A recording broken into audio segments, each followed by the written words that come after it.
Those piles of crap doing what they just did. They just signed their death warrant. Every last one of them. Our perfect escape made the guards furious. The news spread fast. Every inmate in the prison was thrilled, but the warden was burning with rage. He gathered all the guards to start a manhunt. What he didn't know was, we never went far. We hid in the grass nearby. They had no idea the fugitives were right behind them. We covered our scent with horse manure and other stuff. Even the dogs couldn't pick up our trail. But the last guy, the crazy one, didn't clean his scent. Bringing him along was like carrying a time bomb. So Lincoln and Abruzzi put on a show. John, where are the keys? What? The keys, where are they? I told you, the garbage can by the trees in a plastic bag. What are you waiting for? God. Oh, the keys.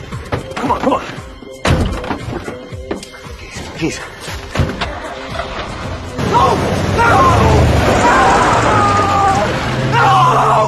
They ditched him successfully. Then the air inside the car got heavy. T-Bag grew tense. He noticed Abruzzi sitting right behind him. At the same time, Abruzzi was searching for his gun. He had already planned to deal with T-Bag, but T-Bag pulled out handcuffs he stole from the infirmary. He cuffed himself to me. Abruzzi had to stop. He still needed me for the witness's address. We were 5 kilometers away from the airport. Once we got on that plane, we'd be free from U.S. soil. But we didn't know Abruzzi only booked 3 seats. He never planned to take anyone else. Back in prison, investigators found no signs of forced entry at the infirmary door. Someone clearly left it open on purpose. The warden pressured the staff. If they hid the truth, they'd lose their jobs and end up behind bars. Left with no choice, the nurse admitted Dr. Sarah liked me. The warden finally understood. Sarah must have left the door unlocked on purpose. Soon, the police arrived at her home. They found her in a deep coma after injecting too much anesthetic. On our way to the airport, we hit a roadblock. We turned onto a dirt road instead, but soon the car got stuck in the mud. We were only 3 kilometers away. We decided to run. I stopped the thief. We had agreed to part ways once I got him out. He had no choice but to run alone. Suddenly, a search helicopter flew over us. Luckily, it didn't see us. In panic, we rushed into an old warehouse. They knew T-Bag and I were still cuffed together. That would slow everyone down. They forced us to the ground, trying to break the cuffs, but the metal was too strong. Sucre gave it everything he had. T-Bag started grinning.